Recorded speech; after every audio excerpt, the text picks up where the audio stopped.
जय बोलिए पंच परमेष्ठी भगवान की, 1008 चिंतामणि पार्श्वनाथ भगवान की।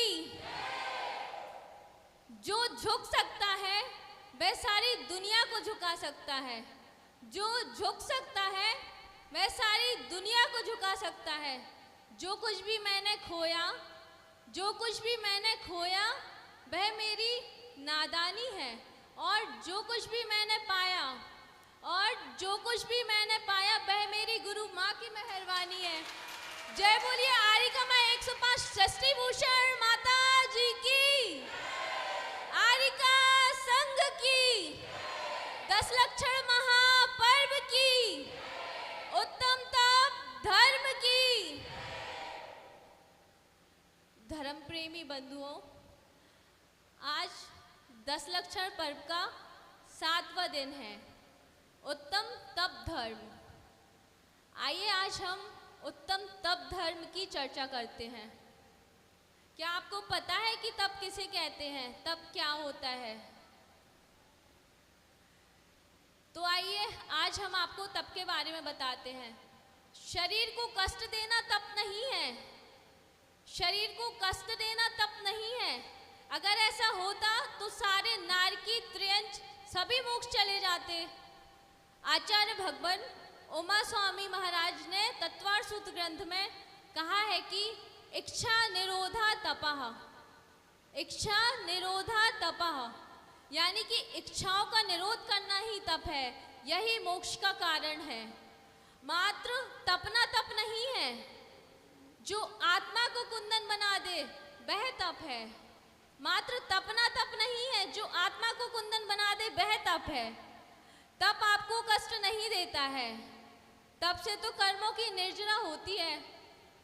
आचार्य अमृतचंद जी देव ने अपने द्वारा लिखे सूत्र में बताया है कि परम कर्म क्षयार्थम यत् तप्यते तत् तपा स्मृतम, यानी कि कर्मों का क्षय करने के लिए जो तपा जाए वह तप कहलाता है।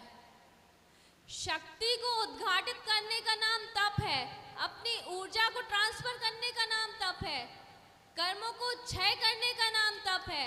आत्मा की जागृति का नाम तप है। बिना तपे तो घी भी प्राप्त नहीं होता। बिना तपे तो घड़ा भी मजबूत नहीं होता। बिना तपे तो सोना भी शुद्ध नहीं होता।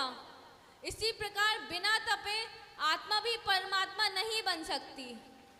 तो हमें भी तपना होगा, लेकिन मात्र शरीर को नहीं तपाना है, मन को भी तपाना है।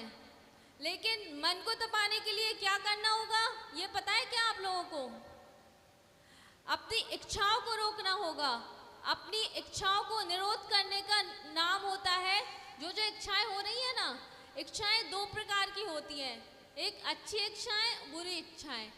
तो हमें अपनी अच्छी इच्छाओं को नहीं रोकना है, बुरी इच्छाओं को रोकना है, बैड हैबिट्स को छोड़ना है। सबसे उत्तम तप बैड हैबिट्स को त्याग देना है। एक संत से किसी ने पूछा कि जीवन क्या है? संत ने कहा कि जीवन एक तपस्या है, जिससे कर्मों का क्षय हो, वही जीवन की कला है। शक्ति के अनुरूप त्याग और तपस्या करना चाहिए, जो पुण्य कर्मों में वृद्धि करेंगे। यह उत्तम तप धर्म हमें इच्छाओं और वासनाओं पर नियंत्रण रखना सिखाता है। संयम के दिन हमने अपने मन को मोड़ा था।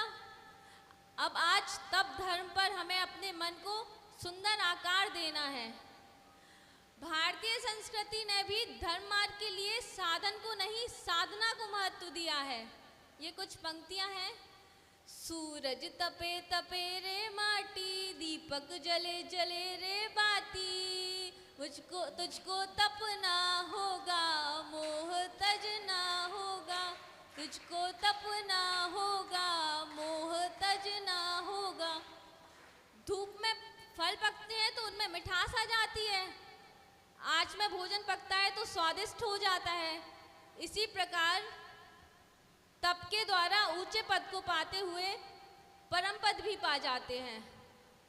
कोयले को सफेद करने का उपाय संसार में सिवाय अग्नि संस्कार के कोई दूसरा नहीं है। चतुर्गति में आत्मा रूपी कोयले को यदि शुद्ध बनाना है तो तपस्या की अग्नि में इसे जलना ही होगा। आपको पता होगा कि तप कितने प्रकार के होते हैं? तप दो प्रकार के होते हैं, अंतरंग तप और बहिरंग तप।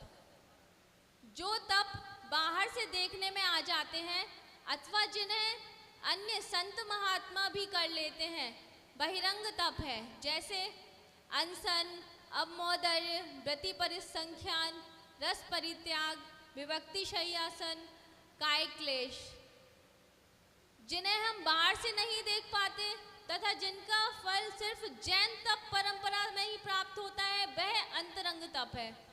जैसे प्रायश्चित, विनय, बय्यावृत्ति, स्वाध्याय, द्योतसर्ग, ध्यान। आज का तप पता है कैसा है? आज का तप चालनी में पानी जैसा है। दुविधा तो यह है कि लोग बर्तन को गर्म किए बगैर ही दूध को गर्म करना चाहते हैं। क्या यह संभव है? और कुछ है कि जो बर्तन में ही उलझे हुए दूध की तरफ ध्यान ही नहीं देते। तो भगवान महावीर ने कहा है कि दूध को तपाने के लिए बर्तन का सहारा अनिवार्य है। दूध बाद में गर्म होता है, बर्तन पहले तपता है। मैं आपको एक स्टोरी सुनाती हूँ। एक व्यक्ति एक महात्मा के पास गया और महात्मा से बोला कि मुझे दीक्षा दे दो। तो महात्मा बोले व्यक्ति से कि पहले आप जाइए पतली करके आइए। तो वह घर गया और उसने 2-3 उपवास किए। वो वापस से महात्मा के पास आया।